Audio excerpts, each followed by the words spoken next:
Bonjour, aujourd'hui je vais vous parler du livre africain que j'ai dû lire pendant le méga projet. Il se nomme La marque des lions. Il a été écrit par Camille Bouchard. Manuel est un petit garçon très empathique, donc il a tenté de sauver un lion et il s'est fait griffer au visage.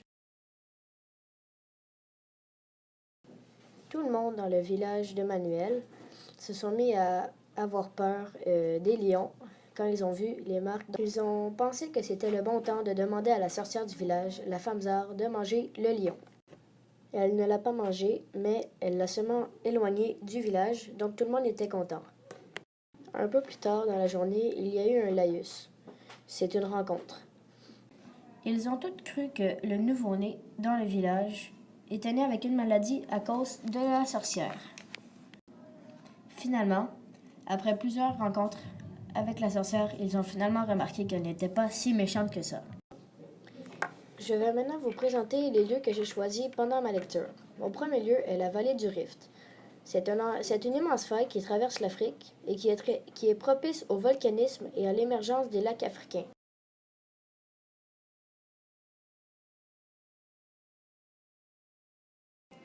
Dans mon roman, le village de Manuel se situe très près de la vallée du Rift africain. Les oueds sont des cours d'eau souvent situés en Afrique du Nord. Ils sont alimentés seulement pendant la saison des pluies par des ruissellements. Mon troisième lieu est le village Gouragé. C'est un peuple d'Éthiopie très vieux qui vit éloigné de tout autre village.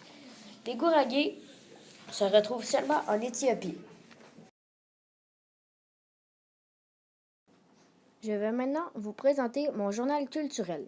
Mon premier élément est le teff. C'est une céréale contenant du fer, du calcium, des protéines, mais aucun gluten.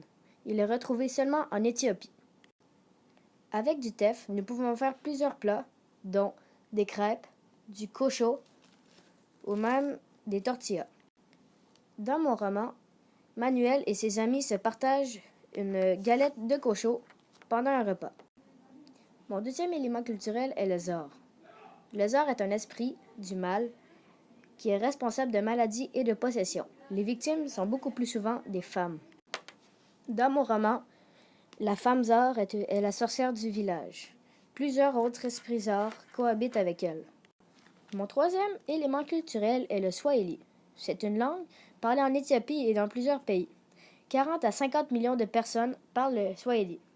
C'est la langue d'Afrique la plus enseignée partout dans le monde. Mon quatrième élément culturel est l'amharique. Il est aussi appelé le gaze. C'est la langue d'Éthiopie la plus parlée. Il s'écrit à l'aide de l'alpha-syllabaire éthiopien. Environ 2,7 millions de personnes parlent l'amharique en dehors de l'Éthiopie. Mon cinquième élément culturel est le Daptara. C'est un membre d'un caste de l'Église éthiopienne entre le clergé et les croyants. C'est comme un prêtre pour nous, sauf que là-bas, ils sont très importants dans la communauté éthiopienne. Dans mon roman, le père de l'ami de Manuel est un des multiples Daptara du village. Je vais maintenant vous parler des peuples Oromo et Amara. Le peuple Oromo est le premier peuple à s'être installé en Éthiopie.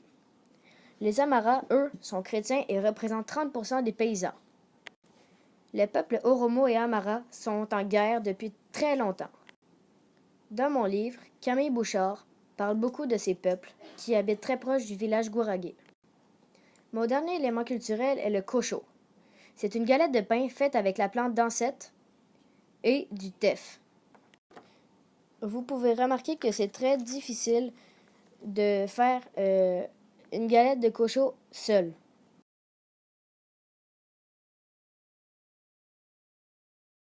La galette doit être roulée sur la plante de l'ancêtre, sur les feuilles. En termes de conclusion, je remercie mes professeurs de m'avoir incité à lire ce beau livre sur l'Afrique. Il m'en a appris davantage sur les peuples éthiopiens et sur leur vie quotidienne. J'ai beaucoup aimé ce livre et merci encore de m'avoir invité à vivre cette expérience africaine.